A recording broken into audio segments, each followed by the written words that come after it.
Hi everyone and welcome to episode 18 of the Spark podcast. My name is Jack, I'll be your host, and today we are going to talk about ball lightning. Now before I get into it, it may sound a little bit different because I've moved to a new house. So my studio / office is a bit more bare at the moment. The last one had a bed in it and that ate up all of the sound that was reverberating around. But there's probably a more noticeable echo in this room. The only thing I have in here is my desk with the PC on it. And I suppose I have a wardrobe and my weight bench as well. But not a lot of those things are sound absorbing. So I may have to invest in some soundproofing. So the acoustics might be shit for a while. And I don't know if I'm going to bother investing too much in it. Unless someone wants to give me money for it. Sponsors, I'm looking at you. But that's a way down the line. Right, we're going to talk about ball lightning. Ball lightning is, as you can probably tell from the name, it's literally a ball of lightning. It's a natural phenomenon. It's extremely rare. Something I heard about on QI, I believe. But I could be wrong. Something I've been aware of for years and years and years and years and years and years and years, because it's one of those phenomenons that we're not exactly sure how it happens. So we're going to talk about it today, and the only way to really appreciate it is to talk about what lightning is. It's that flash in the sky that scares the shit out of dogs and children. Well, I suppose it's more the sound that scares them, the thunder, but the lightning is what causes the thunder. So, during a storm, water and ice move around inside a cloud. They're forced up by warm air currents, forced down by gravity, and compressed within the cloud itself. Just like when you're rubbing a balloon against your hair, you can create static electricity. The same thing happens with these water and ice particles. They become charged. It's not clear how it happens, but charges separate in the cloud. Positive charges move up and negative charges move down. I couldn't find anything on this, but I think maybe it might have something to do with the charge of the Earth. Maybe the Earth is maybe a small bit negatively charged and the positives are moving, positively charged and the positives are moving away and the negatives are moving towards it, but I don't know. That's just a guess. In the cloud, once a significant charge separation is built up, the positive and negative charges seek to reach each other and neutralize. What happens is streamers come up from the ground to form a pathway. Once this pathway is completed, a spark forms and the charge is neutralized. As the negative charge races down, the air surrounding it heats up. The spark is ridiculously hot. It's 20,000 degrees Celsius, which is like the temperature of the sun. This is nuts. And it rapidly heats the air and creates a shockwave. It's like a little explosion, essentially. And if you've ever seen lightning, you know that you see the lightning before you hear the thunder, because light travels faster than sound. Light travels at around 300 millimeters per second, and sound only travels at about 300 meters per second. So it's a factor of 1,000,000. Light travels 1,000,000 times faster than sound. So if you, for example, see a storm in the distance and you see the lightning, for every 4 seconds between the flash and you hearing the thunderstorm is 1 mile away, which is pretty handy to keep in mind. I always thought it was 1 second to 1 mile when I was younger, because I think that's what my uncle told me once, and it stuck with me forever. And now I'm like, that doesn't make any sense. That seemed a little too round to me. So every 4 seconds, it's 1 mile away. And that's basically what lightning is. It's basically an electrical discharge from the earth to the sky, or from the sky to the earth. At any time, there are over 2,000 thunderstorms occurring worldwide, each producing over 100 lightning strikes a second. That's 8 million lightning bolts every day. If it's hard to believe, but it's happening right now. There's a lightning storm somewhere. Each lightning flash is about 3 miles long, but only about a centimetre wide. A lightning strike discharges about 1 to 10 billion joules of energy and produces a current of between 30,000 and 50,000 amps. A single lightning bolt unreaches as much energy as blowing up a ton of TNT. And the strike is actually made up of between 3 and 12 individual lightning strokes, each lasting only a few thousandths of a second. So it goes up back and forth a couple of times, between 3 and 12. Now, I did just say that a lightning bolt is as strong as blowing up a ton of TNT, and it's between 30,000 and 50,000 amps. So how dangerous is lightning, really? And it turns out pretty fucking dangerous. Each year, lightning kills roughly 10,000 people in the world, which sounds like a fuck ton to me. I don't know anyone who's even been hit by lightning, but I suppose 10,000 out of 7 billion isn't crazy. It's believable. At least I believe it. In the US, on average 90 deaths are reported every year. Injuries are a lot more common, with 100,000 globally and 400 in the US. Lightning strikes aren't distributed evenly. Hotspots include the Midwestern and Southeast United States, Central America, northern regions of South America, Sub-Saharan Africa, Madagascar, and Southeast Asia. Basically, regions that experience hot and humid weather tend to see more thunderstorm activity, which makes sense. We only see kind of thunderstorms in Ireland around, I want to say like autumn and spring, when it's like just getting warm but it's still humid, or just starting to get cold or stopping being warm and starting to get more humid. You know what I mean? We have storm seasons. It happens once a year, basically, and you might see lightning once or twice a year. Well, in Cork or Limerick anyway, the places I've been living. Something very humbling about lightning. And like, I don't think it comes from, but you can see why children are fucking terrified of it. I was talking about it with my housemate last night as I was writing this. And she was telling me that she used to hide under the stairs with her sister. And it's totally believable. Like, the world is exploding outside your house. Like, it's just flashes of light from the sky that you have no idea what that is. It makes a big loud noise and it's a big flash, and it seems dangerous. It is dangerous.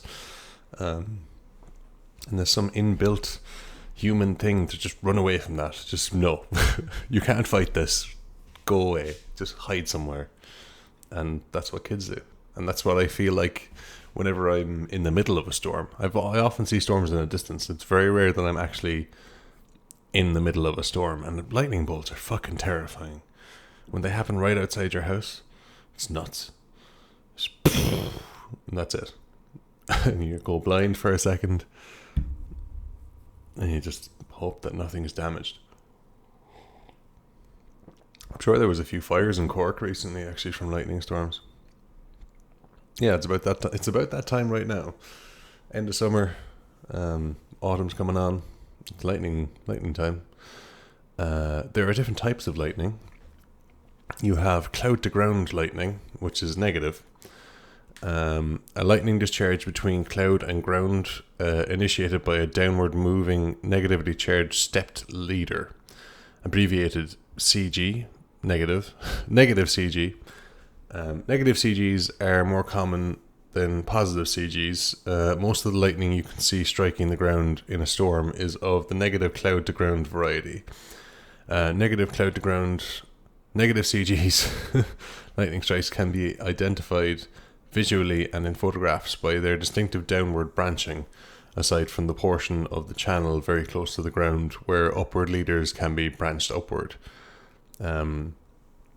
Negative CGs commonly consists of multiple return strokes, as we were mentioning earlier, which are additional pulses of current that illuminate the channel again and again. The first return stroke of a negative CG is usually the only branched one. The branches usually do not illuminate again in subsequent return strokes. So once it finds a path, it sticks to it. You don't get that kind of dendritic growth out to either sides after the first pulse.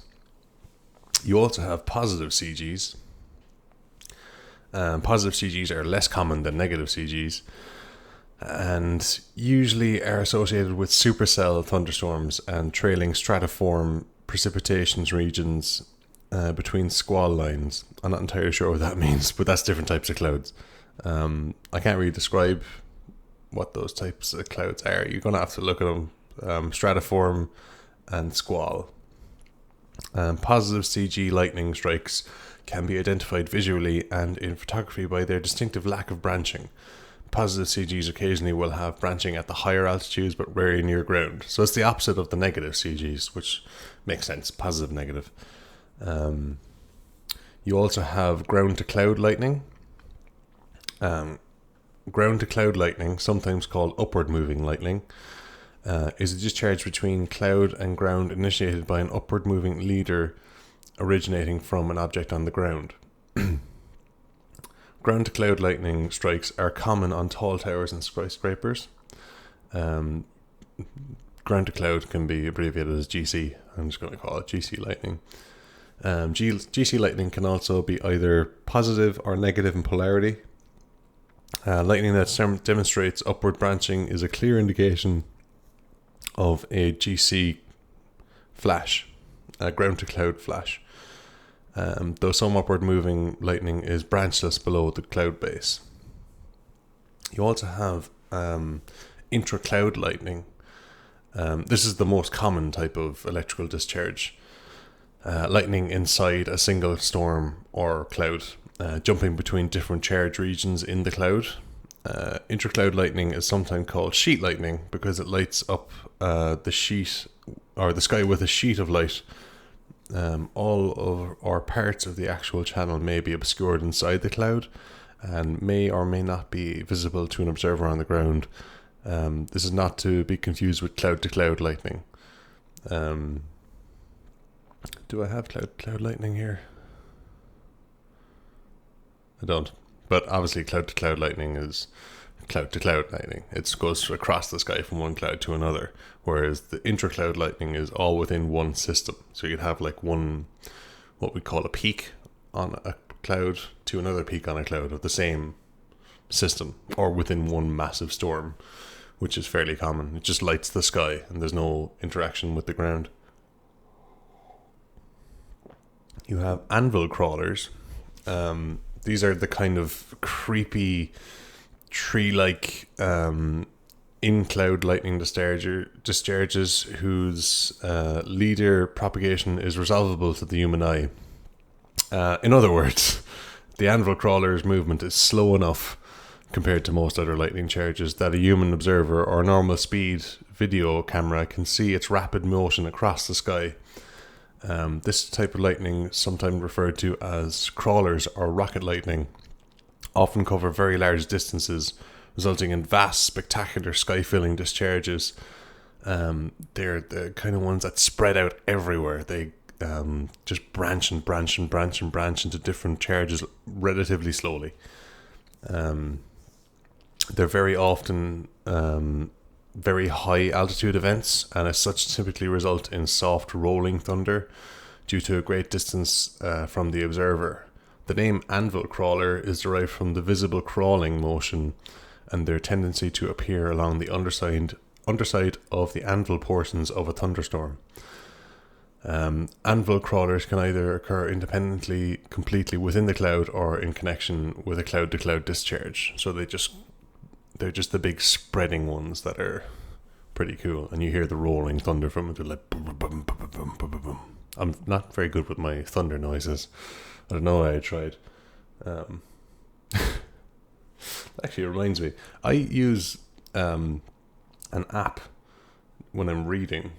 It's called a soft murmur. I can't recommend it enough. It just makes random rain, thunder, waves, and wind noises. It's like a white noise machine. You can pay to unlock fire, birds, crickets, coffee shops, singing bowls, and white noise, but like it's great for me, and I like the sound of thunder and rain when I'm reading. I just think it's great. I'm not sponsored by them or anything. If they'd like to sponsor me, just get in touch. I don't know where I have my email address, but you'll probably find it somewhere.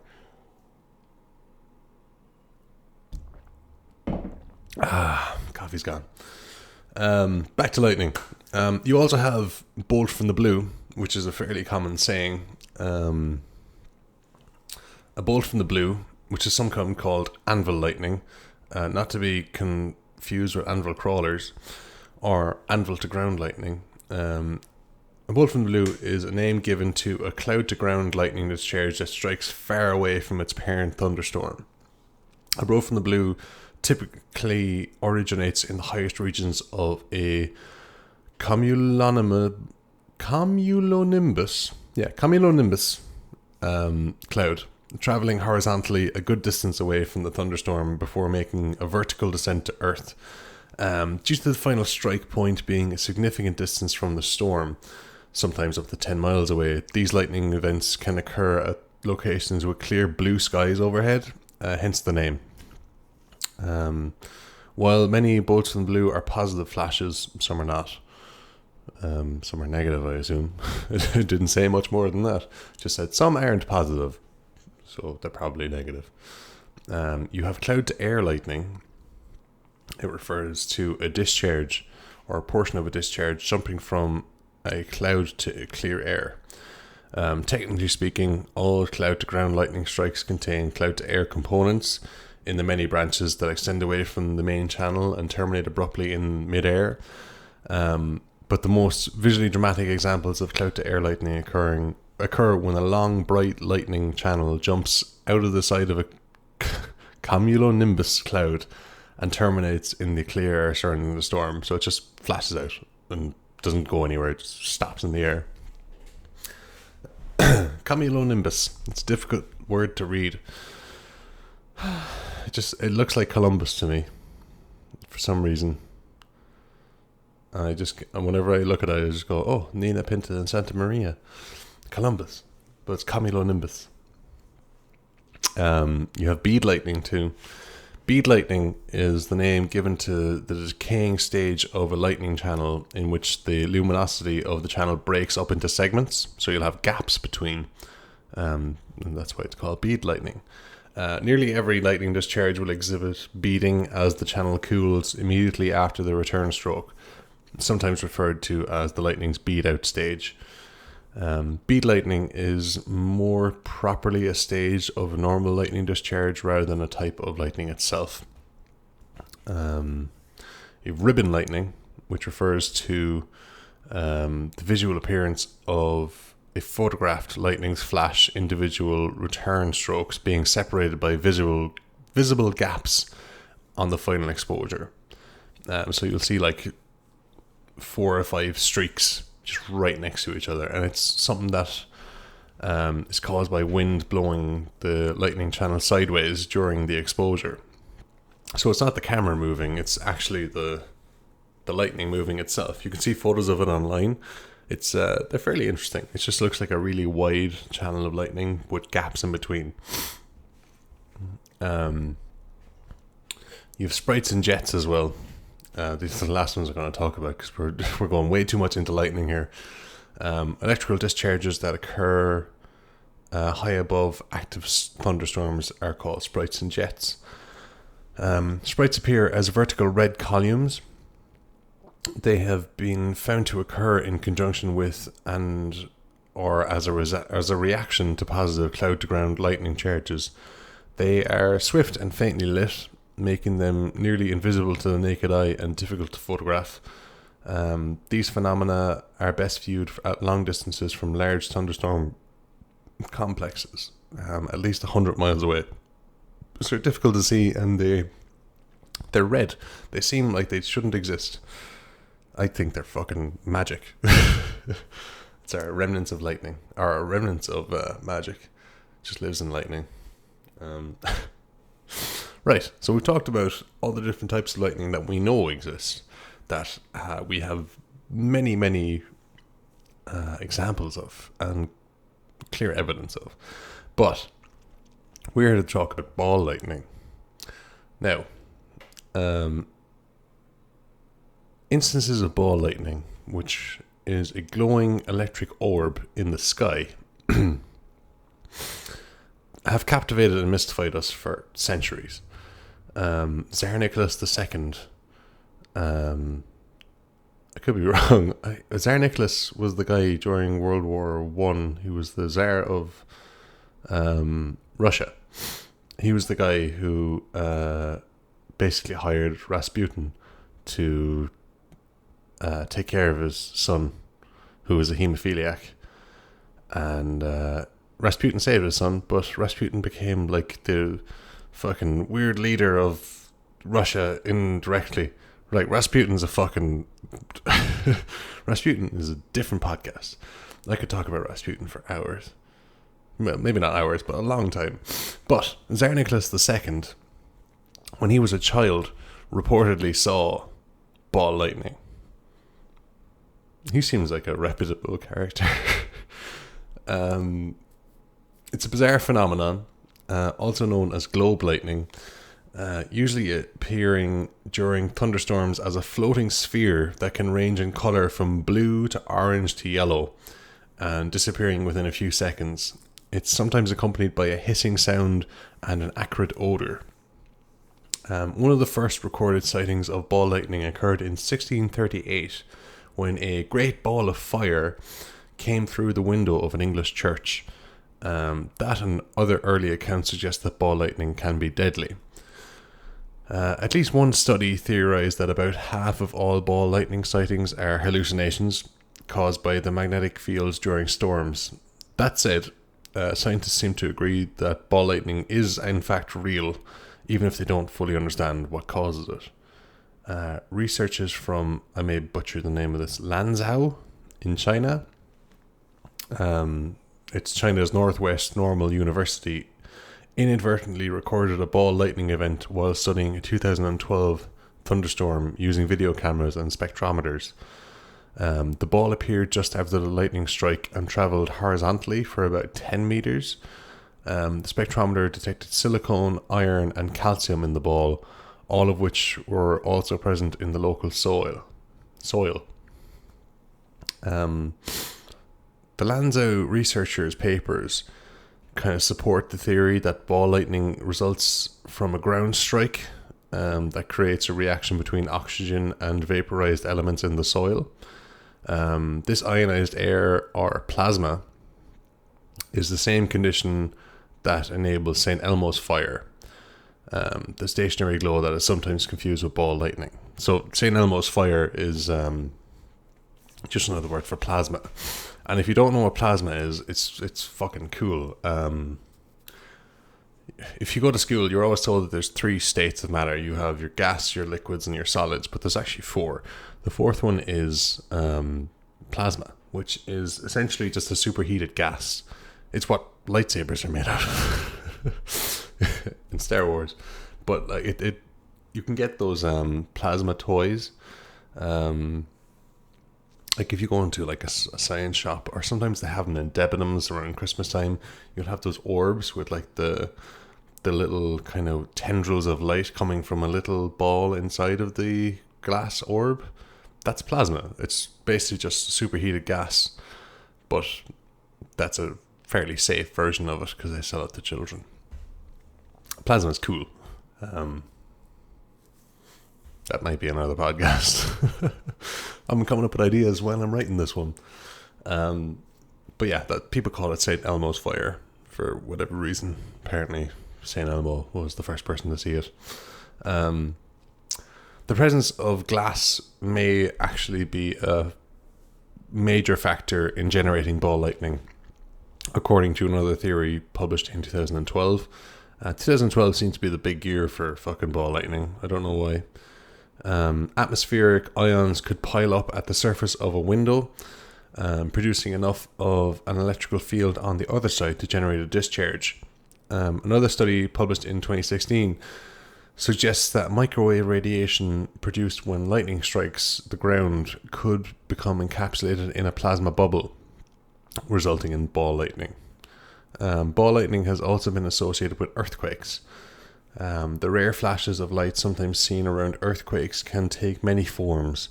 Bluish flames that appear to come out of the ground at ankle height, quick flashes of bright light that resemble regular lightning strikes, except that they originate from the ground instead of the sky, and the floating orbs known as ball lightning.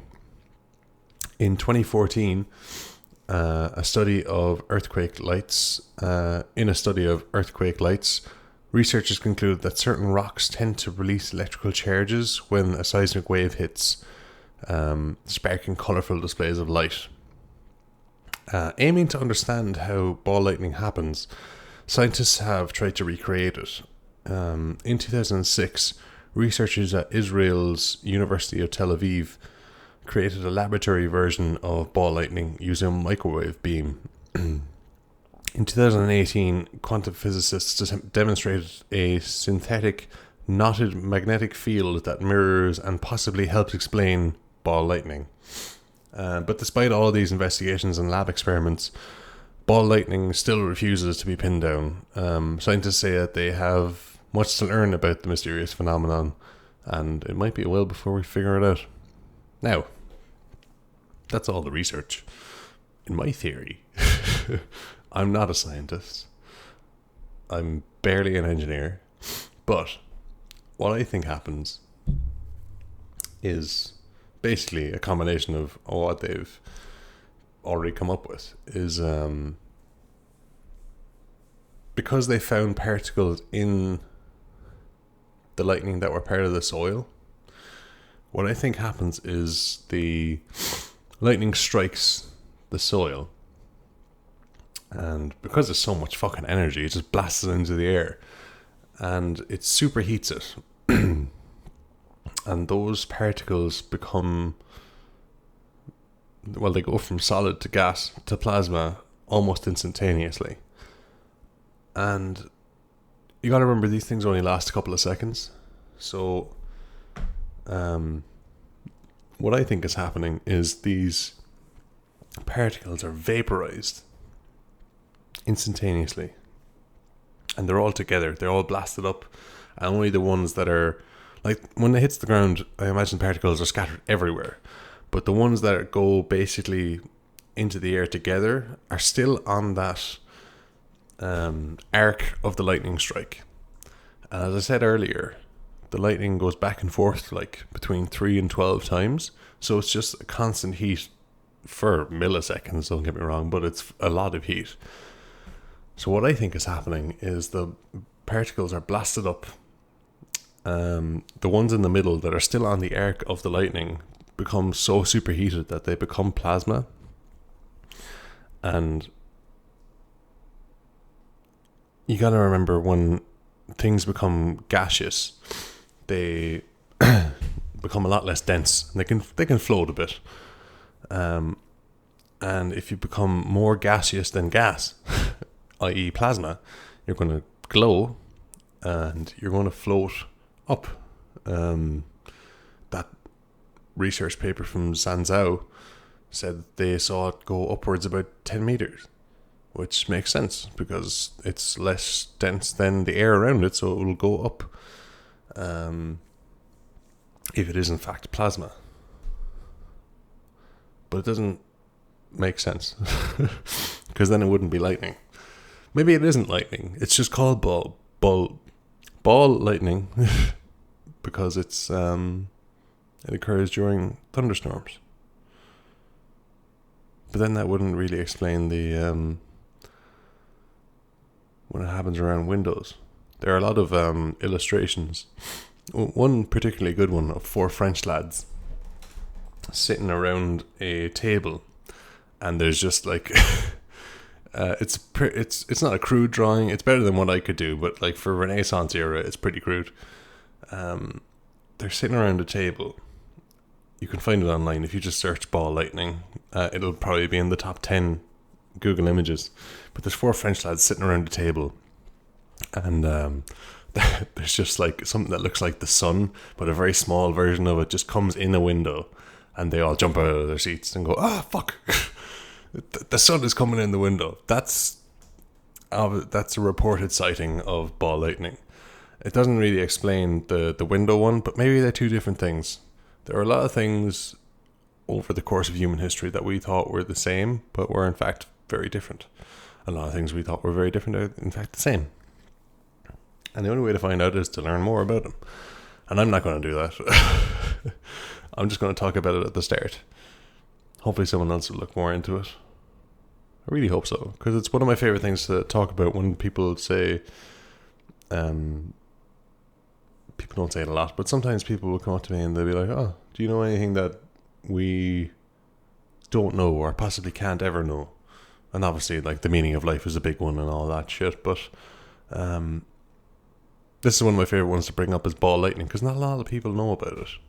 If you're very into your geography or your weather or whatever, you are going to be aware of it, but I don't know a lot of people who are very into geography or weather. I know a few, don't get me wrong, but they're not the kind of people I'd go drinking with.